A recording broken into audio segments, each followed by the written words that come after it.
আসসালামু আলাইকুম রহমতুল্লাহ। সুপ্রিয় শিক্ষার্থীবৃন্দ, আশা করি তোমরা সবাই ভালো আছো। এই ভিডিওটা তৈরি করছি অষ্টম শ্রেণীর শিক্ষার্থীদের জন্য।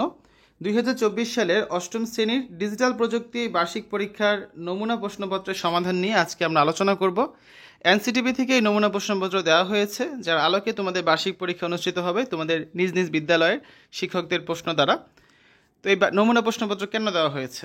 যাতে তোমরা বুঝতে পারো পরীক্ষার প্রশ্ন কীভাবে হবে। আর আমরা এই সমাধানমূলক ভিডিওগুলো তৈরি করছি তোমাদের এই ধারণাটা দেওয়ার জন্য যে অ্যান্সারগুলো কীভাবে করতে হবে, ঠিক আছে? তো আমরা গত পর্বে এখানে কিছু বহু নির্বাচনী প্রশ্ন ছিল 15টা, এগুলো নিয়ে আলোচনা করেছিলাম। যারা দেখোনি ভিডিওটা দেখে নিতে পারো প্লেলিস্ট থেকে। আজকে দ্বিতীয় পর্বে আমরা আলোচনা করব। এখানে 10টা প্রশ্ন রয়েছে, এক কথায় উত্তর দাও, ঠিক আছে? এই 10টা প্রশ্ন নিয়ে চলো শুরু করা যাক। এক কথায় উত্তর দাও। তোমাদের সরবরাহকৃত উত্তরপত্রে এই প্রশ্নের উত্তরগুলো লিখতে হবে। 16 থেকে 25 নম্বর প্রশ্ন, প্রতিটা হচ্ছে 1 করে, তাহলে 10টার জন্য কত মার্কস বরাদ্দ রয়েছে? 10 মার্কস। 16 নম্বরে আছে মাধ্যমিক পর্যায়ে শিক্ষার্থীদের জন্য ডিজিটাল লিটারেসি কোর্সটি কোথায় করা যায়? ডিজিটাল লিটারেসি কোর্সটি করা যায় কিশোর বাতায়নে।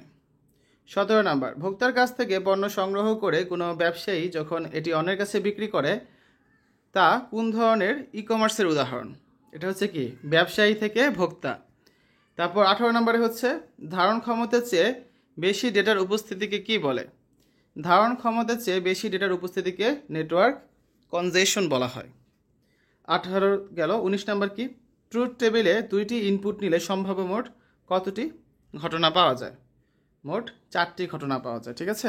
হিসাবটা হচ্ছে কি? হিসাবটা হচ্ছে এরকম 2 পাওয়ার n, অর্থাৎ n এর মান যত ততগুলো ঘটনা পাওয়া যাবে। ইনপুট যদি 2 হয় তাহলে কত? 2 স্কোয়ার, মানে 4টি ঘটনা পাওয়া যাবে, ঠিক আছে? 21 নম্বরে দেখো, নেটওয়ার্কে ডেটা আদান প্রদানের ক্ষেত্রে বড় ডেটাকে, মানে মূল ডেটা, ছোট ছোট ভাগে ভাগ করা যায়। এই ভাগগুলোকে কি বলা হয়? এর প্রত্যেকটা ভাগে হচ্ছে কি বলে? প্যাকেট বলা হয়, ঠিক আছে?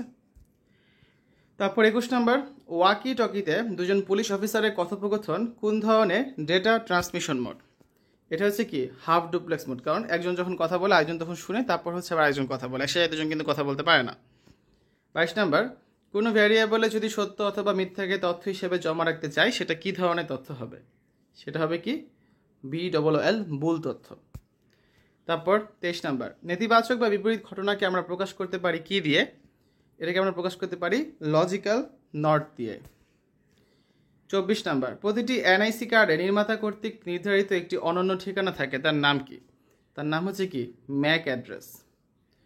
সর্বশেষ 25 নাম্বার, ডিজিটাল নেটওয়ার্ক কয় ধরনের হতে পারে?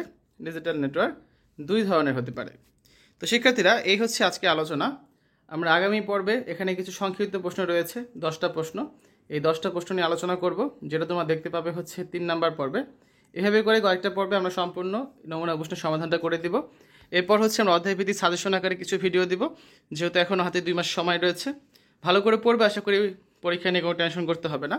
ইতিমধ্যে আমরা বহু নির্বাচনী প্রশ্ন, এক কথায় উত্তর, এগুলো নিয়ে আলোচনা করে ফেলেছি। বাকি পর্বগুলোতে আমরা বাকি বিষয়গুলো নিয়ে আলোচনা করব। তো শিক্ষার্থীরা, পরবর্তী ভিডিওগুলো দেখার আমন্ত্রণ জানিয়ে আজ এখানে বিদায় নিচ্ছি। আল্লাহ হাফেজ।